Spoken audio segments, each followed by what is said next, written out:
Jammu and Kashmir for the second consecutive day. These are breaking updates coming in from Jammu and Kashmir, where Pakistan once again has resorted to unprovoked ceasefire violations. Pakistan has resorted to border shelling, cross-border shelling at Kupwara sector of Jammu and Kashmir. These are the latest updates coming in on the broadcast. Deepak Vishwakarma is joining us for more on this story. Deepak, what is the latest situation in Kupwara? Reportedly, shelling is being witnessed there late night, early morning.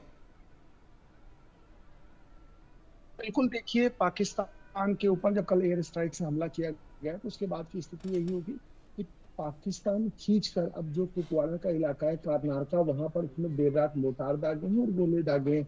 और ये तब किया जा रहा है जब कल उसके 9 आतंकी ठिकानों को भारत ने निशाना बनाया था। भारत ने किसी सिविलियन को नहीं मारा था। उसके बाद पाकिस्तान ने एक बार फिर सीज फायर का उल्लंघन किया है और इसके साथ साथ जो कुपवाड़ा का कारनार इलाका है वहां पर मोर्टार और गोले दागे हैं। और ये मोर्टार और गोले उसी जगह पर दागे गए हैं जो सिविलियंस के इलाके हैं, यहाँ आम लोग रह रहे हैं। तो सबसे महत्वपूर्ण बात यह है कि लगातार पाकिस्तान सीज फायर का तो उल्लंघन कर ही रहा है, लेकिन भारत के उन जगहों को निशाना बनाया जा रहा है जहाँ सिविलियन रहते हैं, जहाँ आम नागरिक रहते हैं, जो रिहायशी इलाके हैं। लेकिन जो जानकारी निकल के आ रही है कि किसी प्रकार की कोई जनहानि नहीं है इस पूरे मामले में, क्योंकि जिस तरीके से लगातार इसके इतर यदि समझा जाए तो जो पुंछ का इलाका है वहां पर भी पाकिस्तान ने कल तकरीबन 10 से 11 घंटे गोलाबारी की और उस पूरे इलाके में जो सिविलियन के इलाके थे, जो भीड़ भाड़ वाले इलाके थे, वहां पर उसने निशाना बनाया। गुरुद्वारों को उन्होंने निशाना बनाया। तो समझा जा सकता है कि पाकिस्तान इस पूरी कार्रवाई से खींच चुका है। पाकिस्तान ये समझ चुका है कि अब जो मौजूदा स्थिति है उसमें भारत रुकने वाला नहीं है। लेकिन देखिए अंतर कितना बड़ा है। भारत ने जो निशाना बनाया उससे सिर्फ और सिर्फ 9 आतंकी ठिकानों को रेक्टिफाई किया, उनको चिन्हित किया।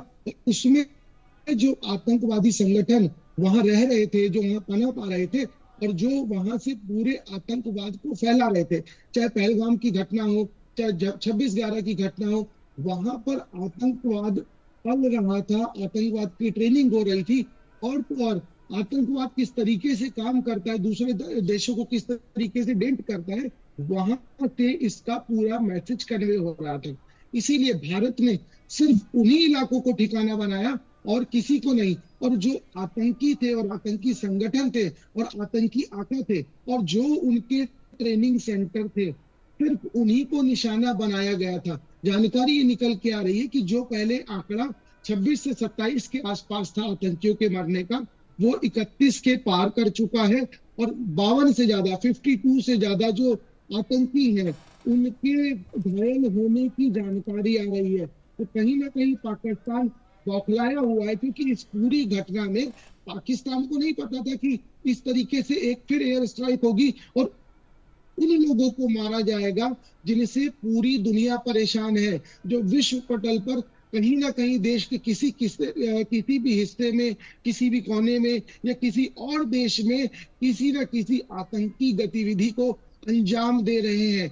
क्योंकि इस पूरी घटना से यदि समझा जाए तो भारत ने, फिर इसी चीज को दोहरा रहा हूं, भारत ने कहीं भी किसी भी इलाके में ऐसी कोई घटना को अंजाम नहीं दिया जिससे पाकिस्तान का कोई सिविलियन हो या वहां के आम नागरिक हो या वहां का भीड़ भाड़ वाला इलाका हो, उसको निशाना बनाया हो। लेकिन इसके इतर पाकिस्तान जिस तरह की हरकतें करता है या जिस तरह की उसकी स्थिति है और जिस तरह की उसकी मनोस्थिति है, उस हिसाब से उसने एक बार लगातार पुंछ में जो एलओसी है उसका उल्लंघन किया था सीज फायर का, और फिर उसने देर रात इस पूरी घटना के बाद उसने देर रात लगातार जो कुपवाड़ा का कारनार इलाका है वहां पर उसने सीज फायर का उल्लंघन किया, मोर्टार दागे, लगातार गोले दागे। और सबसे महत्वपूर्ण बात यह है कि जैसे ही उसने सीज फायर का उल्लंघन किया, हमारी सेना जो वहां मौजूद है उसने उसको मुंह तोड़ जवाब दिया मजबूती से। और लगातार जिस तरीके से पाकिस्तान हरकत कर रहा था उसी के साथ साथ भारत ने भी उसको जवाब देते हुए यहाँ से जवाबी कार्रवाई की है। जानकारी ये निकल के आ रही कि जो कारनार इलाका है वहां पर जिस तरीके से गोलाबारी दागी गई है, मोर्टार दागे गए हैं, सीज फायर का उल्लंघन किया गया है, वहां किसी प्रकार की कोई जनहानि की जानकारी नहीं आ रही है, क्योंकि वहां लगातार जो एलओसी का जी। इलाका है वहां इस तरीके की जो हरकत है उसको अंजाम दिया जा रहा है। लेकिन जो सबसे बड़ी बात है कि कल जब जिस तरीके से जब एयर स्ट्राइक हुई और जी, उसके बाद 10 से 11 घंटे का जो समय था, उसमें पाकिस्तान ने बने जो रहिए पुंछ दीपक, का हमारे संग इलाका कुछ है और इस वक्त बड़ी वहां खबर आ पर रही है। The Pakistani side is reportedly targeted civilian areas in the Karna area of Kupwara, firing shells and mortars after midnight. No casualties though have been reported so far. The Indian Armed Forces have retaliated effectively against the unprovoked firing. तो दोबारा दीपक, नापाक हरकत पाकिस्तान की सामने आई है। पाकिस्तान ने civilians को target किया है, पाकिस्तान ने मासूमों पर शेलिंग की है, फायरिंग की है। दोबारा एलओसी पार मुंहतोड़ जवाब पाकिस्तान को दिया जा रहा है हमारे सेना द्वारा, मगर दोबारा ऐसी कायराना नापाक हरकत पाकिस्तान की सामने आई है कुपवारा से, करना सेक्टर से। दीपक, कुछ और जानकारी हमें दीजिए। जी बिल्कुल, देखिए जो मौजूदा स्थिति है, पाकिस्तान बुरी तरीके से बौखला गया, क्योंकि पाकिस्तान ने कल्पना भी नहीं की थी कि इस तरह की स्थिति होगी, कि उसी के घर में घुस के ठिकानों को चिन्हित करके रेक्टिफाई करके और इस तरीके से हमला होगा। इस तरीके से उसने कभी नहीं सोचा था, क्योंकि जो ये आतंकी हैं ये वहां के पनाहगार हैं, ये वहां की सत्ता हो, वहां की सेना हो, सबके ये मसीहा हैं, यही डिसाइड करते हैं कि क्या होना है। अब इनको यदि मार दोगे तो आप समझ सकते हैं बौखला जाएगा, क्योंकि आतंकवाद की जन्मभूमि यदि कहा जाए तो पाकिस्तान ही है।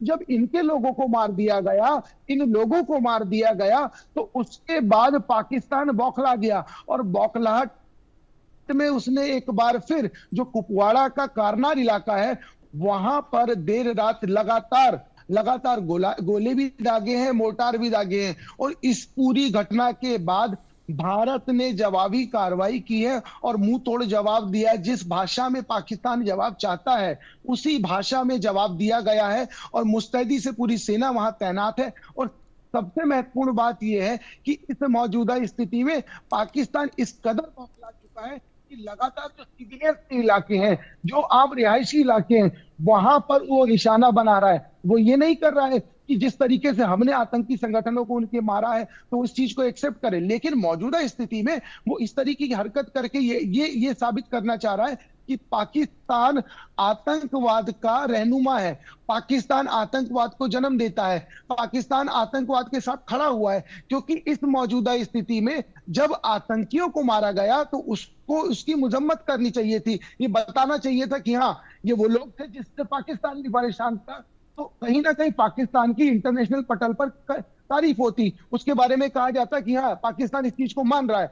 लेकिन अब मौजूदा स्थिति में जिस तरीके से वो उसका समर्थन कर रहा था, आपने कल की तस्वीरें देखी जो पाकिस्तान से आई थी, तो उससे एक बात तो स्पष्ट हो गई है कि जो भारत समेत भारत के जो दूसरे देश हैं, चाहे वो जापान हो, चाहे यूएई हो, चाहे सऊदी हो, चाहे पुतिन, चाहे रशिया हो, इन सबने कहा कि आतंकवाद बर्दाश्त नहीं किया जाएगा और हम भारत के साथ खड़े हैं। तो वे भी जानते हैं कि पाकिस्तान किस तरीके से आतंकवाद को जन्म देता है, उसको पालता है, उसको पोसता है और उसके बाद उसको ट्रेनिंग देता है और ये बताता है कि अब आपको विश्व में अशांति फैलानी है, अब आपको दहशतगर्द बनना है, आपको उन बेगुनाहों को उनको मारना है जिनसे इस देश में जो आम नागरिक हैं, जिनसे किसी को लेना देना नहीं है। तो आप इस तरीके से किसी को पालेंगे, पालने के बाद आप उसको दूसरे देश में आतंकवाद फैलाने के लिए कहेंगे तो वो तो मारे ही जाएंगे। भारत ने भी उन्हीं को मारा है।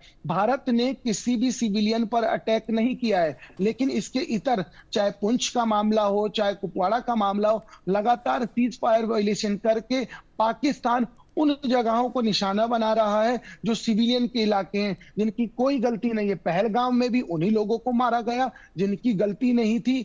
यहां भी यही किया जा रहा है, पुंछ में भी यही किया गया, कुपवाड़ा में भी यही कोशिश की गई। तो इससे एक बात स्पष्ट हो गई है कि इस मौजूदा स्थिति में पाकिस्तान हमेशा, चाहे वो उसका खुद का देश हो, उसको आम नागरिकों की जान से परवाह नहीं है, उसको सिर्फ और सिर्फ परवाह है तो आतंकवाद की परवाह है, उसको सिर्फ और सिर्फ परवाह है तो आतंकवाद कैसे पलेगा इसकी परवाह है, उसको सिर्फ और सिर्फ परवाह है तो आतंकवाद को ट्रेनिंग कैसे देनी है उसको इसकी परवाह है, उसको सिर्फ और सिर्फ परवाह है तो इसकी जी परवाह है कि अंतरराष्ट्रीय स्तर पर या भारत पर किस तरीके से बिल्कुल आतंकवाद को बिल्कुल फैलाया शुक्रिया गया। शुक्रिया हमारे संग दीपक जुड़ने के लिए। कुछ और बड़ी